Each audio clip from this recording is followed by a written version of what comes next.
Fast news VIP में और अधिक खबरें देखने के लिए हमारे YouTube channel Monu Kumar Vijay news को सब्सक्राइब करें और बेल आइकन को प्रेस करें। अभी मैं कुछ दिन पहले ऑपोजिशन पार्टीज के लीडर्स के साथ गया और अब हम कांग्रेस पार्टी के जो सीनियर लीडर्स हैं उनके साथ गए।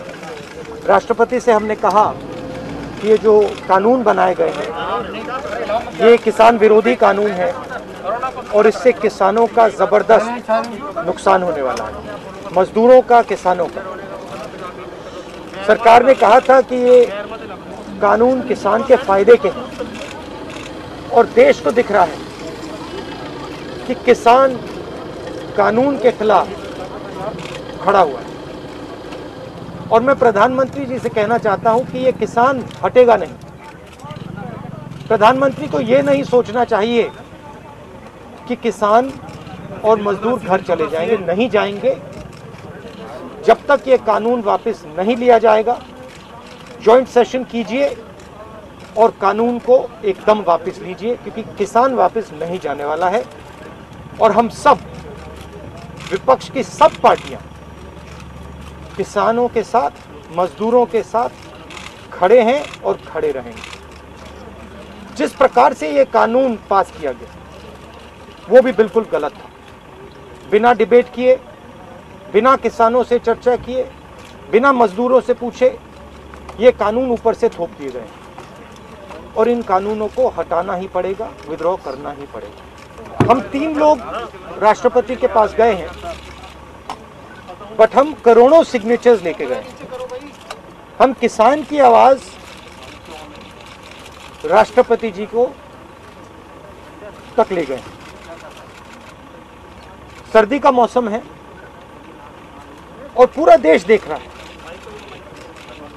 कि किसान दुख में है, दर्द में है और मर भी रहे हैं। प्रधानमंत्री को सुनना ही पड़ेगा। और मैं एडवांस में चीज बोल देता हूं।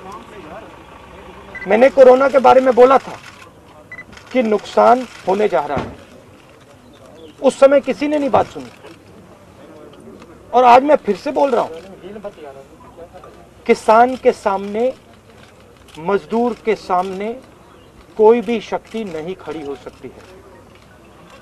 अगर प्रधानमंत्री जी ने कानून वापस नहीं लिए, सिर्फ बीजेपी को नहीं, सिर्फ आरएसएस को नहीं, देश को नुकसान होने जा रहा है। बीजेपी, नरेंद्र मोदी जी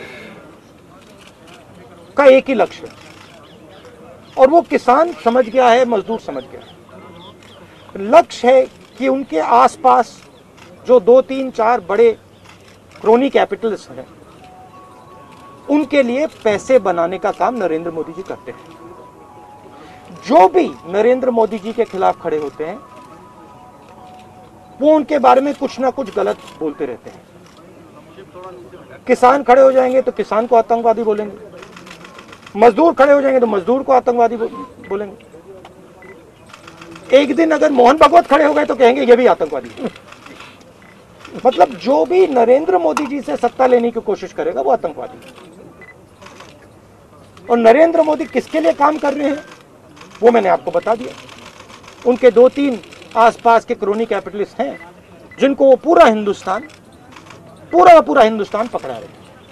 ये रियलिटी है। There are millions of people who live off our agricultural system. Large percentage of our people live off our agricultural system. These are laborers, they are farmers, they are small traders. These are these people, and they are the backbone of the country. Now, we understand that agriculture has to be reformed. What we are saying is that if you destroy this system, these millions of people will have nothing to do. They will not be able to feed themselves, and you will create massive destruction, massive pain in the country. Why is the Prime Minister doing this? It is a very simple calculation. The Prime Minister is doing this because he wants to help 2 or 3 business people. He does not care what happens to these people. he will construct whatever narrative he has to construct to make sure that the wealth transfer that is taking place to 3 or 4 people continues. He will call people terrorists, he will call people anti-nationals, he will call people criminals, he will do whatever he has to do to transfer the wealth from these people, the backbone of this country, to those people, 3 or 4 of them, 5 of them. And that's the crux. And we are fighting this. We are saying that in India, where you have destroyed the agricultural system, will not function. Just like I said, take Corona seriously. Corona is going to kill people in massive numbers if you do not act. At that time they said, scaremongering. Now they're not saying scaremongering. When I suggested to the Prime Minister that do not do this in a centralized way, give power to the chief ministers, he didn't do it. He caused thousands and thousands of people to die because he didn't do it. And then afterwards, after I said it in the press conference, he did it. So the point is, you have an incompetent man who is controlled by certain other people. This is what India has to understand. This is what all youngsters have to understand. You have an incompetent man who doesn't understand anything, running a system on the behalf of 3 or 4 other people who understand everything. And their aim is to take huge amounts of money from the poor people of India and put it in their pockets. And that is what we are fighting. And frankly, it doesn't matter what you think right now, because all of you will face this. There's not going to be a single person in this country who's not going to face this. If you're a farmer, you will face it. You're a small businessman, you will face it. You're a journalist, you will face it. This is an assault on the idea of India. That is why we're standing here. That is why I've gone to the president. That is why we've signed these forms. We are not allowed to go out. We're not allowed to go out of the ICC office. The police stops us from going out. Why don't you let us go out? Why don't you let me go and tour in the states? See what happens. Every single farmer of this country, every single labor of this country will stand up.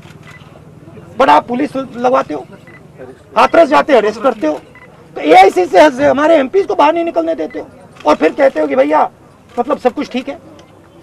और Prime Minister needs to realize that there is a limit to this. आपने थोड़ा सा करना है, आपने 2-3 लोगों की मदद करनी है, थोड़ा सा करना है, आप कर सकते हो. बट जिस प्रकार से नरेंद्र मोदी कर रहे हैं, मैं फिर से दोहरा रहा हूं, हिंदुस्तान के किसी भी युवा को रोजगार नहीं मिलेगा. सारे छोटे बिजनेस, सारे मिडिल साइज बिजनेस खत्म हो जाएंगे. और दूसरी बात याद रखिए, जिस चीज को आप सब भूल गए हैं, चाइना बॉर्डर पे बैठा है.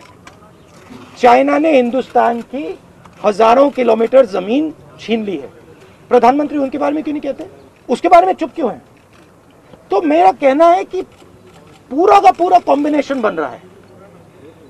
एक तरफ आप अपने सिस्टम को तोड़ रहे हो, आप अपने लोगों को लड़ा रहे हो, आप अपने किसान को मार रहे हो, मजदूर को मार रहे हो, और दूसरी तरफ बाहर से फोर्सेस देख रही हैं, कह रहे हैं कि बहुत अच्छा है, नरेंद्र मोदी हिंदुस्तान को कमजोर कर रहा है और हमारे लिए अच्छी अपॉर्चुनिटी बनने जा रही है. मैं देश को बता रहा हूं, मैं वार्निंग दे रहा हूं कि आप देखिए क्या हो रहा है. और मैं आपको भी कह रहा हूं, प्रेस वालों को भी कह रहा हूं, मैं समझता हूं कि आपको सैलरी मिलती है और आपके लिए बहुत मुश्किल है. मैं समझता हूं बात, इसलिए आप नहीं कह पाते हो जो आपको कहना है. मगर आपके देश को, हमारे देश को बहुत जबरदस्त नुकसान होने वाला है. बहुत डेंजरस रास्ते पर यह देश चल रहा है. कांग्रेस के तमाम एमपीज को इंक्लूडिंग प्रियंका जी को भी जो है डिटेन करे, उसका आपको वो तो तरीका है, इनका तरीका है डिटेन करना, मारना पीटना, ये इनका तरीका है. बट हम नहीं करते. आपको लगता है सही है? ये आप किस देश की बात कर रहे हो? ये कौन सी देश की बात कर रहे हो? डेमोक्रेसी? या मतलब कौन से देश की बात कर रहे हो? इंडिया की बात कर रहे हो? इंडिया में कोई डेमोक्रेसी नहीं है.